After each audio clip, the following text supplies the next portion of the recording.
Hi, my name is Patrick Kelly, and I'm a backer for the Rokid Air 2 Kickstarter campaign. I just got my Rokid Air 2 glasses yesterday, and I want to give you my first impressions of it. Understand that I'm a computer science instructor, and this is not an official school video, so I won't mention the university. Um, but the reason I got these glasses was to do some uh, XR development. And so I'm finding myself pretty impressed with them for what they are, but I know some people aren't. And so I wanted to just spend a few minutes talking about what they are and what they aren't. Okay. So I have my glasses here. Here they are. Okay. And they're pretty much as advertised. They're fairly sturdy. They wear well. They're really light. Okay. Stylish. Not sure I'd say they're exactly stylish, but they're not bad. Okay. I don't feel like an idiot wearing them like on an airplane or something if I'm watching this. One thing I have noticed is the video is not private. Oh, and there is this cable. Right now it's connected to a MacBook behind me. Um, and you need that cable. That's what helps keep everything so light. So that, again, they're pretty good. Let me show you here. So right now I've got the screens themselves pointed at you. They're in the top of the glasses, and they come down through a device that turns the or reflects the image 90 degrees so that you can see them in your eyes. So I'll turn on this MacBook, and you can see the screens lit up. And the only problem with that is if you thought they were private, they are not. They're visible through the front of the glasses as well. Okay, so beware, they're not private, but they would be hard for anybody else to read if you were looking at a document. So privatizing a document would be not a bad thing necessarily. Um, but if you were expecting to watch, say, sketchy videos or something, people will be able to tell what you're watching. The audio in them is very good as well. Okay. And that's fine. But if you want to privatize your audio so you aren't disturbing everybody around you, they do have a connection for um, a micro microphone jack. Um, so you can wear old style earphones.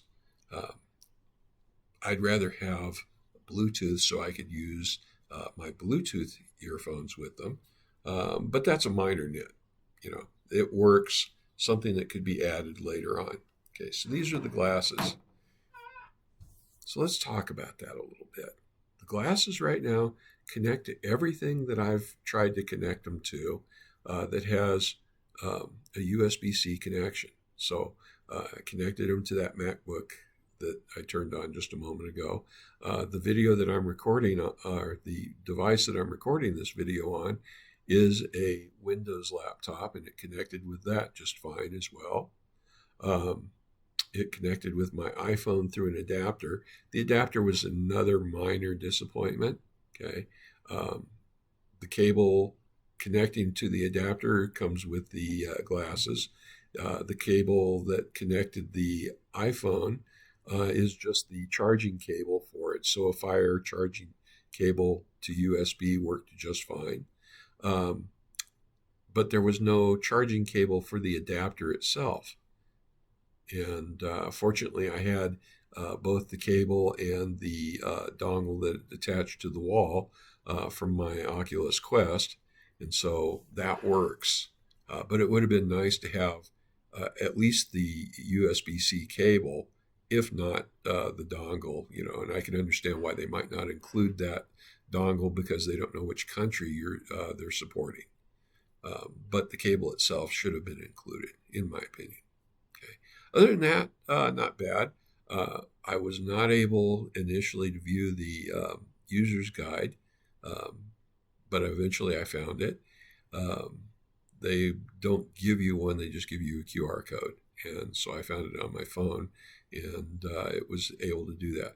I was not able to connect it to an Android because I don't have one, and when I tried to connect to an emulator, BlueStacks, um, it didn't work. It didn't download the app for it.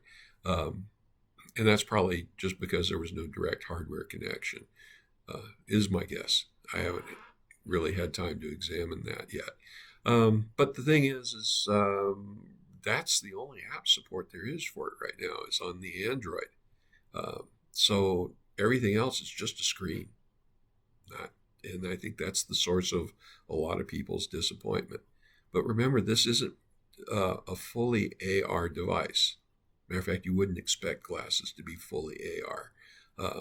They become heavy and bulky, like the VR equipment, which they have the processing unit and they have all the sensors and everything all built in to the front of the Oculus Quest, and it's this really heavy, bulky unit, which works great for VR, but would be a little annoying for augmented reality. Okay, so you wanted to offboard that, and offboarding it onto, say, a phone is not a bad idea. Okay, so the glasses just become a component of AR; they're not the AR themselves, and I think that's where the misunderstanding is causing a lot of people problems. But here it is. The video quality is great. It looks really good. It's a simple unit. I'd like to see a little more out of it. So here's my wish list. I wish they had a camera so that it could act as a where I'm looking camera feed. That then you'd offload that. That would be an output to whatever processing unit, say a phone or some specialized unit would be, and it would handle image recognition, that kind of stuff. But that would be awesome. I did mention I'd like Bluetooth so I could pick up the audio through a Bluetooth headset, but that's, again, something else. And I'd like to see not the positional sensors, but the orientation sensors. So it should know which direction I'm looking, and it should know if I'm looking up or down. And that kind of sensor, there are electronic sensors, they use them in aircraft and stuff, and they're not large sensors, they're not heavy. And so they could be added to the glasses without a lot of difficulty. Okay. And that would give you the ability to look around. And then a processing unit would handle what you're seeing as you look around. So, that's software. Right now, all you see is the screen that it's connected to. But if you had software directing it, you could look around and see different views. And if it's fed by a camera sensor, then those views could be augmentation of what you're looking at. So there needs to be a little bit more. They could add a little bit of sensing. But other than that, I don't think they should add processing or anything like that. Those are heavy, and those could be offboarded to a unit, say an app on a phone or something else. And those apps will come. So that's the other disappointment that people were having is, Android right now is the only app. But part of the reason I got this was to do development. Hopefully there will be, not just me, but others, hopefully there will be apps for iOS, apps for PC and OS X and such that will be available as time goes on. Who knows? Somebody may develop a dedicated off-boarded device, processing device. Though I expect that phone will still be popular because everybody's got the phone and who wants to buy a separate device for that. And the off-boarded device, if it's a phone, has the positioning stuff. So all it's lacking is the orientation sensing. We're almost there. If you think of this as just a component of AR, it's really pretty good.